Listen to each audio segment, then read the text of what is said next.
নমস্কার বন্ধুরা, চলে এসেছি তেঁতুল পাতার নতুন একটি আপডেটস নিয়ে। আজকের গল্পের শুরুতেই আপনারা দেখতে পাবেন খেয়ালি এইদিকে ক্যামেরা যে ফিট করে রাখা ছিল সেটা দিয়েই ভেতরে যা যা হচ্ছে সে সমস্ত কিছু তার মোবাইল ফোনের মধ্যে কিন্তু দেখতে পাচ্ছিল।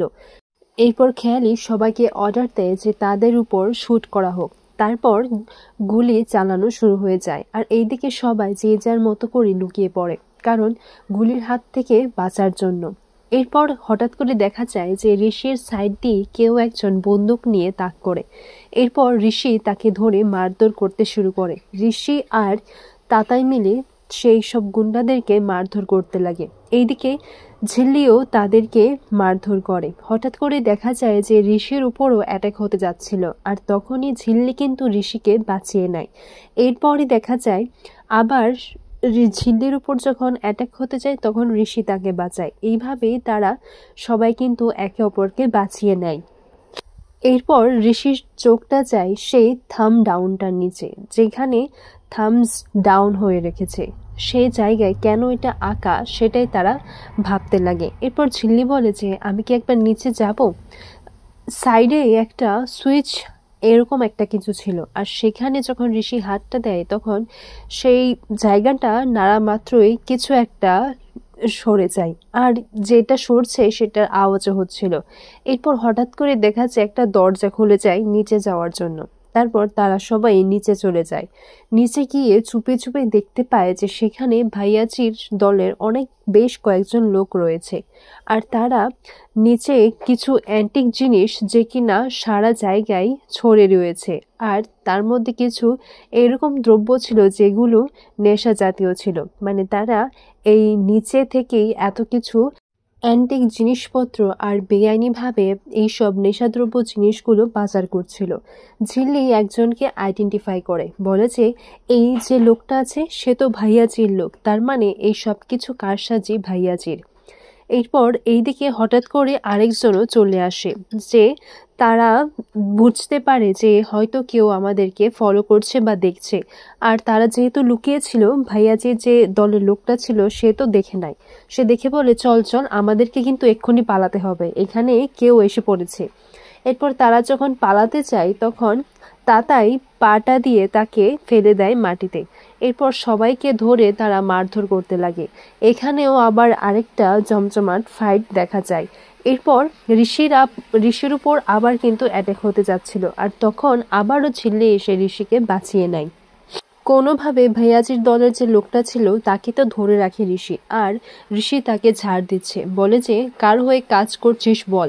আর অন্যদিকে দেখা যাচ্ছে যে ক্যামেরায় আর হেডফোনে কিন্তু খেয়ালি সবটা দেখতেও পাচ্ছে আর শুনতেও পাচ্ছে। আর খেয়ালি জেনে গেছে যে এইটা তো ধরা পড়ে গেছে, পাপাসকে গিয়ে তাড়াতাড়ি বলতে হবে। এরপর আমরা দেখতে পাই যে ঝিল্লি বলে যে এখন তাড়াতাড়ি অমিত স্যারকে ফোন করো। তখন ঋষি বলে না, সবসময় অমিত স্যার কেনই বা আসবে, আর একে তো আমি দেখে নিচ্ছি। ঋষি তাকে মারতে যাচ্ছিল, তখন ঝিল্লি বলে মিস্টার সিংহ রায়, আপনি মাথাটা একটু ঠান্ডা করুন, এইভাবে নিজের হাতে আইনটা তুলে নেবেন না। অমিত স্যার আসুন, আর যেসব জিনিসপত্র পাওয়া গেছে এইসব তো আমাদেরকে দেখাতেই হবে পুলিশকে, তাই না? আর ভাইয়াজির এগেনস্টে তো আমাদেরকে স্টেপও নিতে হবে, এই সব কিছু ভাইয়াজির কাজ। আর ঝিল্লি আর তুতুল মিলে যেই সব দ্রব্যগুলো নেশার ছিল সেই সব কিছু জ্বালিয়ে পুড়িয়ে দেয়। আর অন্য বাকি যা যা জিনিস ছিল তাড়াতাড়ি রিঙ্কিকে বলে যে অমিত স্যারকে ফোন করো আর কথা বলো। এরপর রিঙ্কি জানায় যে দলঘরে একটু আসতে হবে, আপনি তাড়াতাড়ি এসে পড়ুন, এখানে অনেক কিছু বেআইনি জিনিস কিন্তু পাচার করা হচ্ছে। এরপর অমিত স্যার ওনার টিম নিয়েও সে জায়গায় পৌঁছে যায়। তারপর উনি বলেন যে লোকটাকে, মানে ভাইয়াজির দলের লোকটা ছিল, তাকে বারবার জিজ্ঞাসা করছে যে তুমি কার হয়ে কাজ করছো। সে কোনোভাবেই মুখটা খুলতে চাইছিল না, কিন্তু গুলির আওয়াজ শুনে সে ভয় পেয়ে যায়। আর অমিত স্যারকে বলে যে বলছি আপনি আমাকে প্লিজ মারবেন না, আমরা ভাইয়াজির হয়ে কাজ করি। এরপর ঝিল্লি বলে যে তাহলে এবার তো আমাদের ভাইয়াজিকে ধরতে হবে, তাড়াতাড়ি চলুন। এরপর তারা সবাই বেরিয়ে পড়ে ভাইয়াজির বাড়ির দিকে। আর এইদিকে খেয়ালি এসে আগে থেকেই তার পাপাকে জানিয়ে দেয় যে সবকিছু শেষ হয়ে গেছে, সবটা কিন্তু সবার সামনে চলে এসেছে, তারা মুখ খুলে দিয়েছে যে তারা আমাদের হয়েই কাজ করে। এখন পাপা তুমি কিন্তু এখান থেকে তাড়াতাড়ি পালিয়ে যাও। ভাইয়াজি বলে যে আমাকে তো তাহলে অনেকদিন গা ঢাকা দিয়ে থাকতে হবে। তখন খেয়ালি বলে এইসব তুমি ভেবো না, আর ঝিল্লি আসলে আমি ওকে ম্যানেজ করে নেব, কিন্তু তুমি তাড়াতাড়ি করে এখান থেকে পালাও। এরপর খেয়ালি তার বাবাকে সবকিছু প্যাকিং করে একটা গাড়িতে উঠিয়ে দেয়, কিন্তু সেই গাড়িটা তাদের কোনো গাড়িটার মধ্যেই ছিল না। সে অন্য একটা গাড়ি দিয়ে তার বাবাকে পাঠিয়ে দেয় যেন কেউ এই গাড়িটাকে ট্র্যাক না করতে পারে। এদিকে যে গাড়ি দিয়ে পাঠাক না কেন, রানা কিন্তু সেই গাড়িটার নাম্বারই কিন্তু তার ফোনে ছবি তুলে রাখে। এরপর খেয়ালি কাউকে একটা ফোন করে বলে যে তুমি কিন্তু তাদেরকে ব্যস্ত রাখবে, কারণ ঝিল্লি আর বাকি সবাই কিন্তু পাপাসকে ধরতেই এইদিকে আসছে, তাই তোমাকে ওদেরকে কিন্তু ব্যস্ত রাখতে হবে যাতে করে তারা সেখানেই আটকে পড়ে যায় আর এইদিকে পাপাসও যেন বেরিয়ে পড়ে। এরপর ভাইয়াজিকে গাড়িতে তুলে দিয়ে সেই গাড়ি ড্রাইভারকে বলে যে আপনি সোজা হাইওয়ের দিকেই ছুটবেন, আর যত তাড়াতাড়ি সম্ভব আপনি কিন্তু এই বর্ডারটা পার হবেন, তারপর আমি সবটা জানিয়ে দিচ্ছি। অন্যদিকে দেখা যায় যে রাস্তার মধ্যে তারা প্যারেক ফেলে রেখে দেয়, যার জন্যে ঋষির গাড়ির টায়ারটাও পাঞ্চার হয়ে যায়। আর এইদিকে অমিত স্যারও তাদের পিছু পিছু আসছিল, তাই সেই গাড়িটা থামানো দেখে উনিও থেমে যান। আর ঋষি বলেন যে গাড়িটা কেউ ইচ্ছে করে এখানে প্যারেক রেখে দিয়েছিল, তাই চাকাটা লিক করে গেছে। আর তার জন্য ঝিল্লি বাকিদের বলে যে তোমরা অমিত স্যারের গাড়ি দিয়ে চলে যাও, আমরা পেছন পেছন আসছি, আর উনি গাড়িটা সারা হয়ে গেলেই আমরা এসে পড়ব। এরপর ঋষি বলে না না, এরকম অবস্থায় আমি তোমাকে এখানে দাঁড়িয়ে রাখতে পারি না, বরং তুমি আর বাকিরা চলে যাও, আর আমি রিজুকে ফোন করছি, ও আসলে আমি আর ওর গাড়িটা ঠিক করে একসাথে চলে যাব। এরপর তারা সবাই এই অমিত স্যারের গাড়ি দিয়ে সেখানে চলে যায়। আর যখনই ভাইয়াজির বাড়িতে গিয়ে পৌঁছয়, সেখানে গিয়ে দেখে যে ভাইয়াজি তো নেই, আর ভাইয়াজির যতটা ঘর ছিল সেই ঘরে সবটা সার্চ করে দেখে যে সেখানে তো কেউ নেই। আর ঝিল্লি কিন্তু খেয়ালির একটা কানের দোল পেয়েছে, তার মানে ঝিল্লি বুঝে যায় যে এই খেয়ালি মানে বড় জাসি কিন্তু এই খবরটা দিয়েছে, তাই আমাদের তাড়াতাড়ি করে আবারও ভাইয়াজিকে খোঁজার জন্য বেরোতে হবে। এরপর দেখা যায় যে ভাইয়াজির গাড়িটা তো সামনেই রয়েছে, তাহলে কোন গাড়ি দিয়ে গেছে?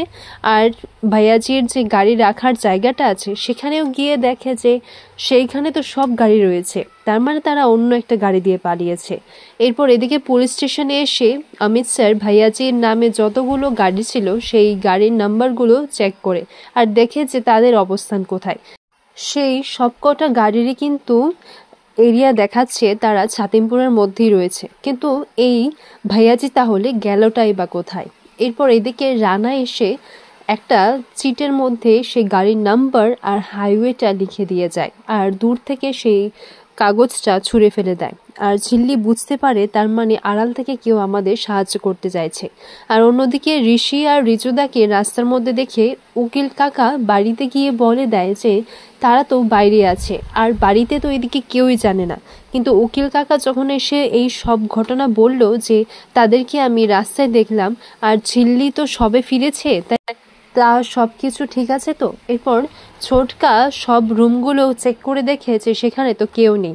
আর শুধু ঝিল্লিই নয়, সবাইকে বলে যে তাই তুতুল রিঙ্কি এরাও তো কেউ নেই। এরপর ঋষির মা এইদিকে টেনশন করে বলে যে সবই আমার কপাল, আর এই সব কিছু হয়েছে ওই মেয়েটার জন্য, বারবার বারণ করেছি আমি, কিন্তু তা সত্ত্বে ওই মেয়েটা বিপদ ডেকে আনবেই। এখন ওরা কোথায় গেল বলো তো? এদিকে বড় মা বলে যে এই জন্যই তারা সবকটা তাড়াতাড়ি খেয়ে দিয়ে এত তাড়াহুড়ো করছিল। এরপর এইদিকে দেখা যায় যে হাইওয়েতে যাওয়ার জন্য অমিত স্যার আর ঋষিকেও ফোন করে জানিয়ে দেওয়া হয় যে তারা হাইওয়ের দিকে যাচ্ছে, আর তারাও যেন সেই দিকেই পৌঁছে যায়। আর এইদিকে ঋষির মা তাদের জন্য খুব চিন্তায় পড়ে যায়।